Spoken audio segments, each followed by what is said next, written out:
वर्तमान में तुम इतने ज्यादा जो है वो डिपेंडेंट हो चुके हो बाहर की चीजों पर कि तुम्हें सब चीजें ऐसा लगता है कि बाहर से ही मिले, कोचिंग पर और बाकी सब चीजों पर इतनी ज्यादा निर्भर हो चुके हो, स्कूल पर, दूसरी चीजों पर, कि अपन को ऐसा लगता है कि सब चीजें अपन को बाहर से ही सिखाई जाएगी, हम अंदर से तो कुछ चीजें सीखेंगे ही। और आपको ऐसा दे दिया जाए कि ये पढ़ोगे ये किताब तो तुम पढ़ लोगे, सब क्या है समझ में नहीं आया। जैसे मैंने उस दिन तुम्हें क्वेश्चन दिया, कई क्वेश्चन तुम्हें हवा ही नहीं लगे, जबकि तुम्हारे पढ़े हुए भी है और तुम खुद कह रहे हो कि तुम्हारा दिमाग चलाओ तो तुम्हारा दिमाग चल ही नहीं रहा है, चल ही नहीं रहा तो इसका मतलब तो गड़बड़ होगी नहीं। तो ऐसा नहीं होना चाहिए ना, अपना दिमाग चलना चाहिए, अपना दिमाग क्रिएटिव दिमाग है, क्रिएटिव दिमाग में क्रिएटिव तरीके से चलना चाहिए और क्रिएटिव तरीके से तब चलेगा जब हम अपने दिमाग को चलाएंगे। तो अपन अपने दिमाग को जैसा करेंगे वैसा हो जाएगा। जब मैंने कुछ दिनों पहले कोई चीज पढ़ी थी कि ये तो आजकल मतलब अगर ऐसा हो जाए तो अभी जैसे बच्चा चलना सीखता है, बच्चा चलना सीखता कहाँ सीखता है, घर पे सीखता है, बाहर सीखता है, चलाने की कोशिश करता है। कि अगर कोई स्कूल बन जाए ऐसी जो हम जो बच्चों को चलना भी सिखाएंगे तो आने वाले 10, 15, 20 सालों बाद में घर वालों मतलब माता पिता को लगेगा कि घर के अंदर तो कोई बच्चा चलना सीख ही नहीं सकता, और हर जो है माता पिता अपने बच्चों को कहाँ डाल देंगे, स्कूल में डाल देंगे, क्यों कि उसे चलना सिखाना है। तो यानी सारी चीजें आप आउटसोर्स कर रहे हो, सभी चीजें बाहर से सीखी जाएगी, हम अंदर जो है अंदर से तो कुछ भी कार्य करेंगे। तो ऐसे तुमने जो है सब चीजें लगभग ये सोच लिया कि सब बाहर से ही मिलेगा, अपन अपने अंदर अपने तरफ से तो कुछ करेंगे। और इसलिए जैसे तुम्हें कोई किताब पढ़ने के लिए दी या कुछ भी पढ़ने के लिए दिया तो तुम्हारे एक रीडिंग कॉम्प्रिहेंशन हो, तो अपन ने इसको पढ़ा तो ये अपनी बात समझ में आई भी है या नहीं आई। जैसे कई बार एक बड़ी दिक्कत आती है कि क्वेश्चन आता है तो क्वेश्चन समझ में नहीं आता कि क्या था, पूछा क्या है, आंसर तो जबकि आंसर हो सकता है कि तुम्हें आता हो लेकिन समझ में नहीं आया, क्वेश्चन ही समझ में नहीं आया। और कोई बहुत बड़ा क्वेश्चन आ जाता तो ऐसे देख के डर जाते हैं। इस बार जो है वो प्रीलिम्स में एक क्वेश्चन आया था जो पूरे एक पेज का था, एक पेज पर एक ही क्वेश्चन था, तो लोग उस क्वेश्चन को देख के डर गए कि क्या पूछा है। ऐसे कोई क्वेश्चन होते हैं एक पेज पे एक क्वेश्चन होता है क्या, होता है क्या फर्क पड़ता है। लेकिन आपको उसका उसमें पैराग्राफ है, सारे पैराग्राफ मतलब जो ऑप्शंस है ABCD 4 पैराग्राफ में क्वेश्चन ऑप्शन लिखे हैं, आपका क्वेश्चन आपको समझ में आ जाना चाहिए, वो पैराग्राफ आपको समझ में आ जाए तो आप आसानी से आंसर कर सकते हो। लेकिन आपने उसको देखते देखते डर जाओ तो पैराग्राफ को पढ़े ही नहीं, खुद ने देखते डरे क्या बैठते। यूपीएससी में तो रीडिंग कॉम्प्रिहेंशन सीसेट का पार्ट है, और सीसेट क्या मतलब आप यूपीएससी पेपर दो या कोई सा पेपर दो उसमें रीडिंग कॉम्प्रिहेंशन तो आपका अच्छा होना ही चाहिए कि आपने बात पढ़ी तो बात पढ़ने के बाद आपको समझ में आई या नहीं। तो रीडिंग कॉम्प्रिहेंशन तो सही होगा। किसी को क्लास लगती है क्या? नहीं, क्लास की लगती है, पढ़ने होता है रीडिंग कॉम्प्रिहेंशन रीडिंग से ही सही होता है। कैसा होता है, नॉवल पढ़ोगे उतनी अपने आप चीजें जो है समझ में आएंगी। इस पैराग्राफ में ये बात समझ में, इस पैराग्राफ में ये समझ में, इस पैराग्राफ में ये समझ में। पहले मान लो तुमने फिक्शन पढ़ा, फिर थोड़ा नॉन फिक्शन पढ़ो, और अब तुम्हारी समझ जो इतनी एक तुम नॉन फिक्शन भी आराम से समझ सकते हो। तुम्हें आज की डेट में तुम्हें ऐसी कोई किताब दी जाए जो भारतीय अर्थव्यवस्था की चर्चा करती है, या अभी तो वक्त तो तुम इतने पढ़ लियो तो दर्शन की भी कोई चर्चा करती है, तो तुम दर्शन में भी ऐसे कोई पढ़ लिया तुमने, दर्शन जितना पढ़ना चाहिए पढ़ना होता है, जितनी समझ होनी चाहिए। हम ब्रह्मास्त्र में पढ़ लिया मतलब सब पढ़ लिया, ठीक है। तो इसलिए अब उसके बाद में कोई दार्शनिक बात भी कर रहे हैं तो भी समझ में आ जाएगी, कोई आर्थिक बात कर रहे हैं तो भी समझ में आएगी, कोई ज्योग्राफी की बात कर रहा है तो भी समझ में आ जाएगी, कोई हिस्ट्री की बात कर रहा है तो भी समझ में आ जाएगी, कोई कॉन्स्टिट्यूशन की बात कर रहा है तो भी समझ में आ जाएगी, कोई पॉलिटिक्स की बात कर रहा है तो भी समझ में आ जाएगी। सब प्रकार की चीजें अभी तुम्हें समझ में आने लायक है क्योंकि वो बेस तुम्हारे पास में है। तो इसलिए अगर तुम नॉन फिक्शन भी पढ़ते हो तो तुम्हें आसानी से समझ में आएगा। लेकिन मैं ये कोई कहता नहीं हूँ तुम नॉन फिक्शन ही पढ़ो, फिक्शन नॉन फिक्शन जैसा भी तुम्हें सही लगता है वो चीज पढ़ो, लेकिन पढ़ो। तो इसलिए रीडिंग से नॉवल पढ़ने से तो क्या होगा, कंसंट्रेशन अच्छा होगा, दूसरा रीडिंग कॉम्प्रिहेंशन, तीसरा फिर तुम्हारी वोकैबुलरी अच्छी होगी, तुम्हारे शब्दकोश नए अच्छे शब्द जो है वो पता लगेंगे। हीरा सिंगल वाली बात बताई, हीरा सिंगल ने 10वीं क्लास में 1500 नॉवल पढ़ लिए, अपन 1500 में से 5 पढ़े, 3 पढ़े, 15 की शुरुआत ही नहीं की होगी, 3 पढ़े, पता ही नहीं होता नॉवल क्या होता है। ऐसे कितने लोगों ने जिंदगी में एक भी नॉवल नहीं पढ़ा है?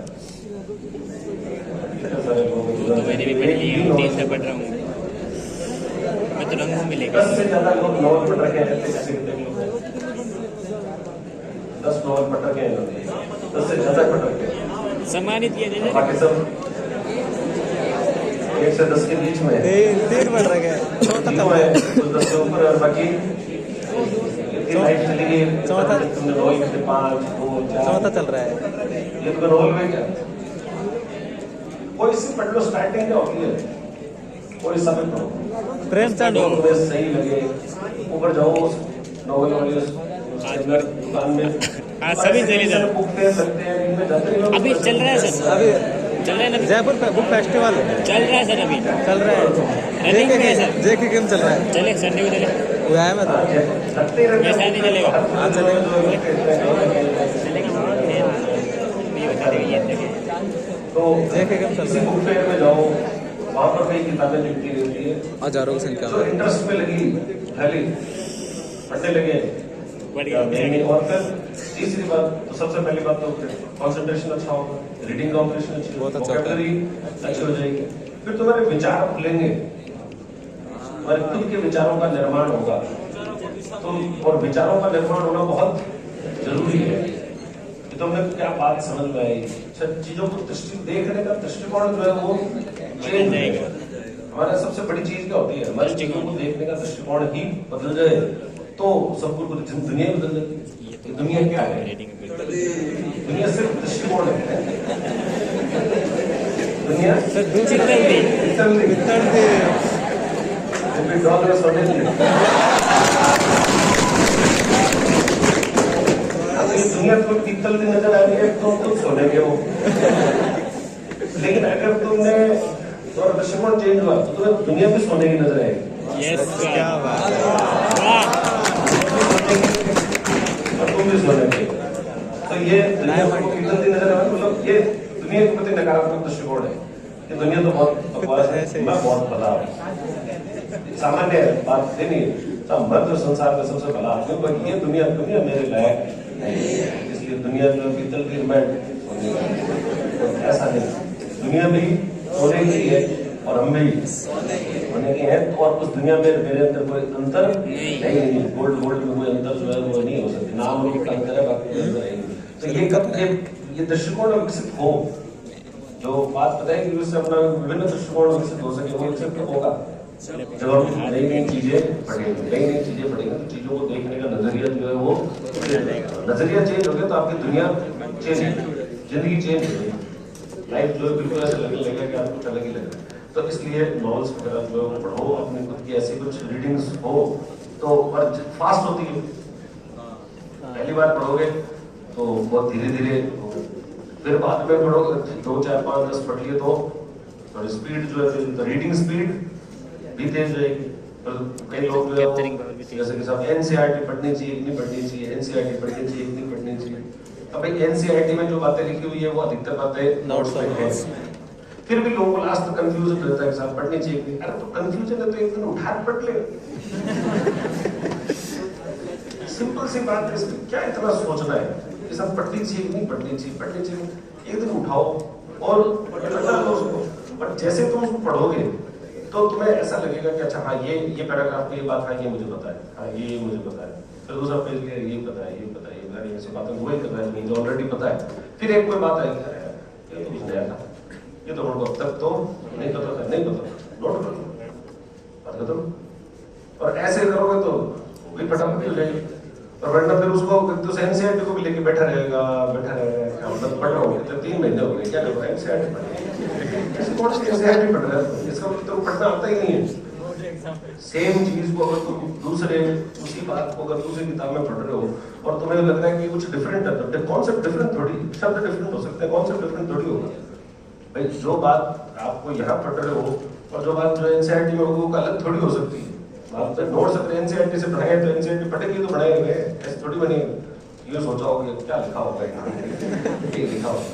तो इसलिए अगर आप रीडिंग स्पीड आपकी अच्छी होगी तो आपको कोई भी किताब पढ़ने में डर नहीं लगेगा। सब इस किताब को हम पढ़ेंगे, अरे यार तो बहुत मोटी किताब है, तो कैसे पूरी होगी। जब आपने कई सारे नॉवेल्स खत्म कर रखे होंगे, ये है क्या, इससे बड़े मेरी रीडिंग स्पीड ऐसी है कि अपन 50 पेज तो जो है वो रोज कैसे ही पढ़ते हैं, 50 पेज तो ऐसे ही पढ़ते हैं, तो लोग 50 पेज रोज भी पढ़ेंगे तो ये 5 दिन की, तो 250 पेज की किताब हो 250-300 पेज की किताब है, 5-6 दिन, 6 दिन की किताब और क्या है, 6 दिन के अंदर बात मामला अलग हो जाएगा। 6 दिन पहले कुछ और था, 6 दिन बाद कुछ और हो जाएगा। कैसे हुआ?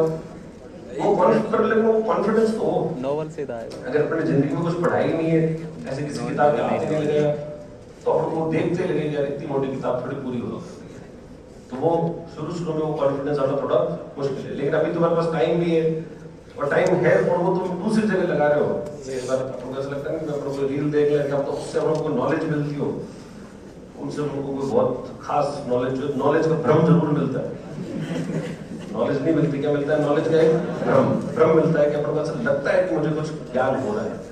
या मैं तो ऐसे पेज फॉलो करता हूँ जो वो सिर्फ नॉलेज की चर्चा करते हैं, जो सिर्फ सिविल सर्विसेज की चर्चा करते हैं या आरएएस की चर्चा करते हैं, तो वही पेज फॉलो करता हूँ। दूसरे पेज फालतू की पेज फॉलो ही नहीं करते हैं। लेकिन वो वाले पेज भी वही होते हैं। जितना टाइम लग रहा है, कॉस्ट बेनिफिट एनालिसिस किया जाए, इतना टाइम लगा कर ये बात बताई, इतना टाइम मैं खुद अगर एफर्ट लगाता तो शायद इससे कम समय में और इससे ज्यादा बेहतर तरीके से इस चीज को निकाल सकता हूँ। तो इसलिए नॉवल जो है वो नॉवल को पढ़ने चाहिए। तो अगर अपने रीडिंग स्किल्स को बढ़ाओ तो बहुत बेहतर है। चलो, तो अब है गांधी जी की